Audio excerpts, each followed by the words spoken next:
Good evening, morning, whatever time of day it is going to be when I post this video YouTube. AJ here. I'm pre-filming this because I don't know when I'm actually going to post it because I posted 2 videos already today and I'm not doing another one. So, anyways, we had something we needed to do today. Once again, before I get back to my project. But anyways, is to mix some rabbit feed. So we're inside of our newly constructed winter hut for our rabbits. And we've got little makeshift boxes that we're putting into the rabbit huts that are just, that we just throw in there for the evening or whatever for them. But, back there in the corner there, you can see there's the ones that will be in all these cages. But the little makeshift ones we just toss in there so they have something.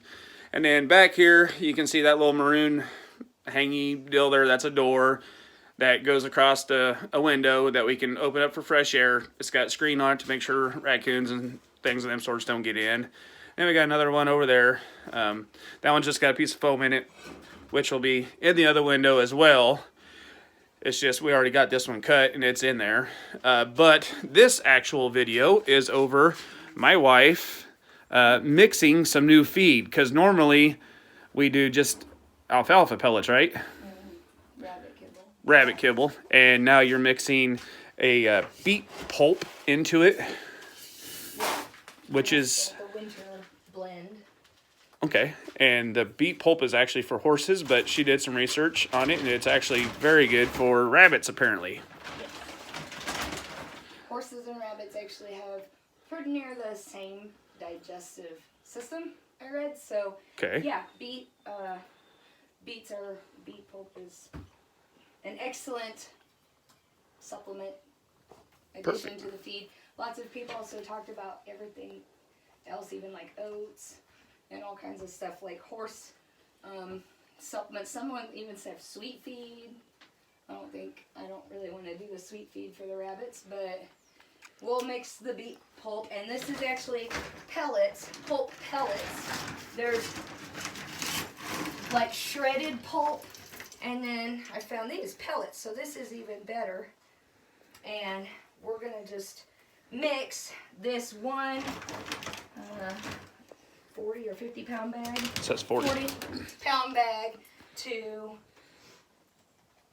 I guess it's about 1.5 50-pound bags of rabbit pellets. So 75 pounds, roughly. I was going to basically kind of try to go half a bag of beet pulp to 1 bag of alfalfa pellets, but I'm a little low in this barrel of the first bag I had dumped and all that, so this is going to be a little different ratio than that, but oh well.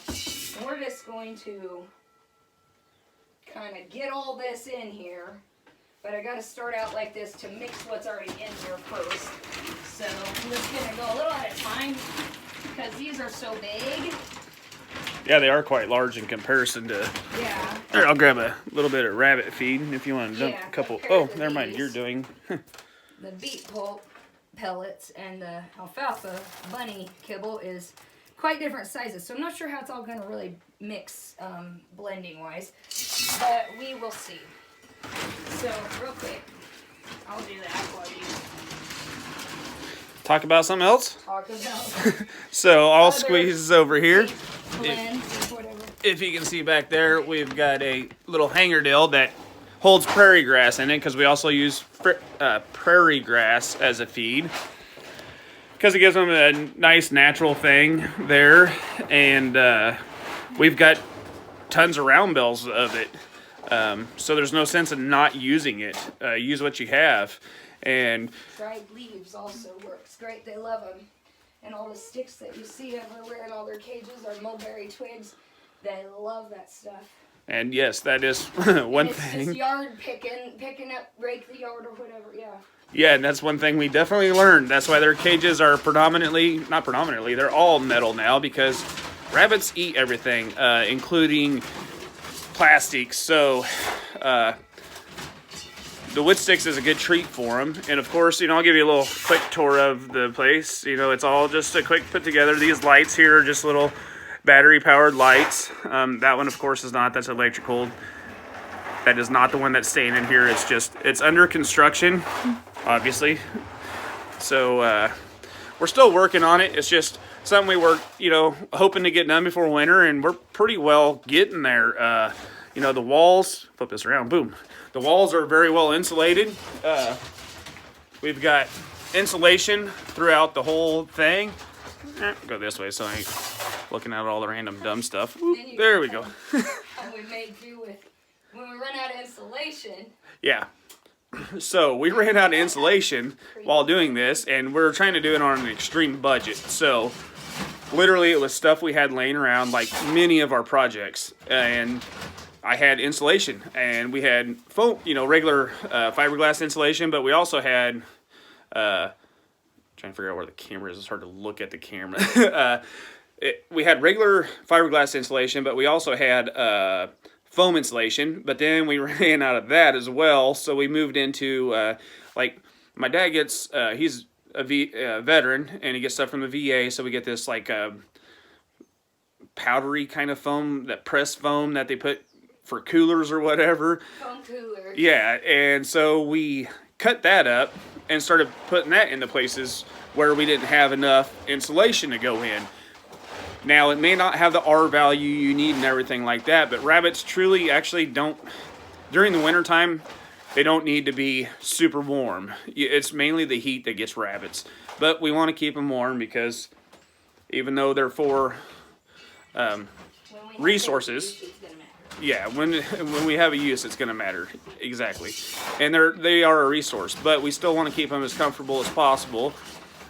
And so we have an area where we can put in an air conditioner and everything like that. They will have a heat source out here. It's just, it doesn't have to stay 70 degrees or 80 degrees all the time in here. So we used what we could to make the insulation what it is. And it actually, when it's hot or cold, when you walk in this building, it's not near as hot or cold as when you're outside. So it ended up working extremely, extremely well. That's fine. You're working. That's what happens. And I feel bad because I'm just over here filming, but that's what's going on.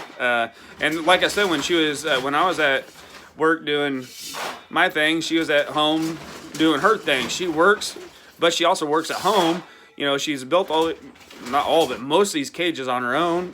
She tends to all the animals. I help her when I can and everything like that, but she does a lot. And then that's why we have like this collar on the door, this nice beautiful collar. And then I'll flip this back around. Boom! That there is actually the same color as the door. It's just the light behind it screwing it up. Because we got to accessorize. We got to make it look pretty, you know, trim it out, make it decorative and all that fun stuff. And plus it actually does look good when you're in here trying to do stuff if everything's a little bit nicer. Which of course right now it's not, but once we're done with it, it just gives it a better feel when you're in here trying to do stuff that you feel like you're doing good stuff for your animals and everything like that.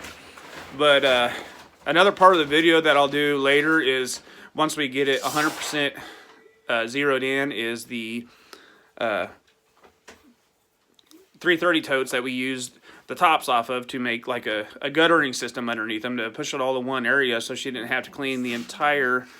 Do you want me to show them it? Well, you can see Okay. that section right there where it's screwed on, and it just gives that slope. Yeah. For the runoff. So. To channel the waste and directly into a different area. Right, and it's a little dirty because we've had some other projects that she cleans it a couple times a week, but we haven't got to it. But yeah, these are just 330-gallon cage totes, you know, them poly totes that they were junk and needed thrown away anyways. So we took the pieces that we could and cut them out and put them at an angle to run it down into one area, and gives her one spot to have to clean, and then, you know, haul the manure and stuff off and deal with it that way. But yeah, pretty much this whole thing, other than the cages, was random stuff we had, like the big posts you see there, what are they, 4-inch by 6-inch oak posts that I got from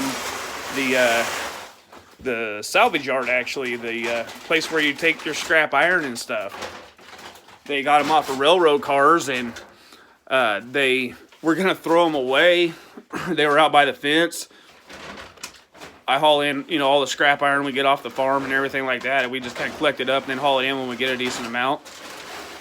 even when the prices are low, we go ahead and take it in just to get it out of the way, but still yet make a little bit of money. But they had them laying out there by the fence, and I asked him about them. He said they were throwing them away, so I grabbed them, brought them home, cleaned them up a little bit. We painted them and built the bottom of the rabbit hutches out of it. So I'll flip back around to the feed now to show you guys kind of how she's doing it. She's mixing it in scoops at a time, and then she's reaching in there and, you know, mixing it really well.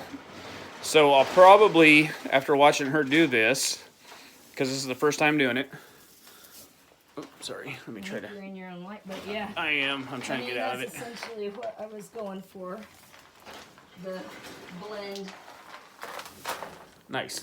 So after watching her do this, I've got a concrete mixer, and I think it'll actually work really well. I can just dump bags in there for her. You know, dump a half a bag, dump another, you know, the rabbit kibble, and then dump a half bag of the beet pulp. Just keep doing it that way as it's mixing, and then I can mix it up for her without her having to do all that work. You want to try it? And it'll really help her from having to do so much work. Yeah, she ain't gonna take it because of all the grass. I think you've got one. Skip. Oh, here, try one. But yeah, that's pretty much it, folks. We kind of just wanted to do a quick video over a new feed mixture that we're doing. Since so many people were asking about the dog food and stuff like that, it kind of led into, well, what about these other feeds that we're trying to do? And kind of ended it that way. Do you have anything else to say, dear? Or I'll flip it around on you. No. No. We feed a lot of things, so. And you find new ways all the time, and it just kind of. Yes, there's always benefits to making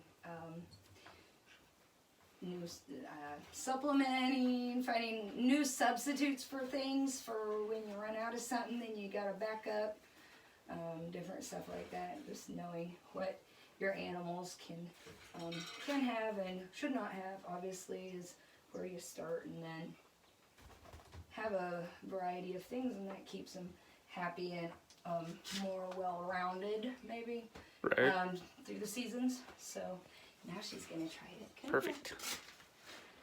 She wanted it. Here. Yep, now she's running. You're not the smartest one. She's the smartest one. Oh, yeah? She's by far the smartest one. She loves her nest box. Yeah, She's she gonna got right be- in there. Yeah, she's gonna be a good mama. Excellent, because that's what we need, because the main purpose of having these guys, they make nice, cute little pets. The grandbaby loves them.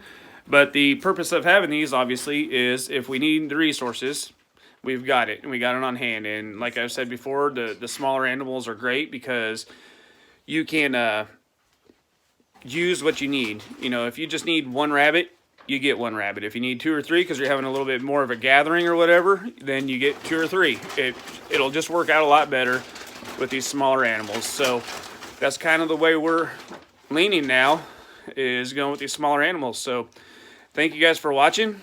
Like, share, subscribe, all that fun stuff, and everybody stay safe. Thanks.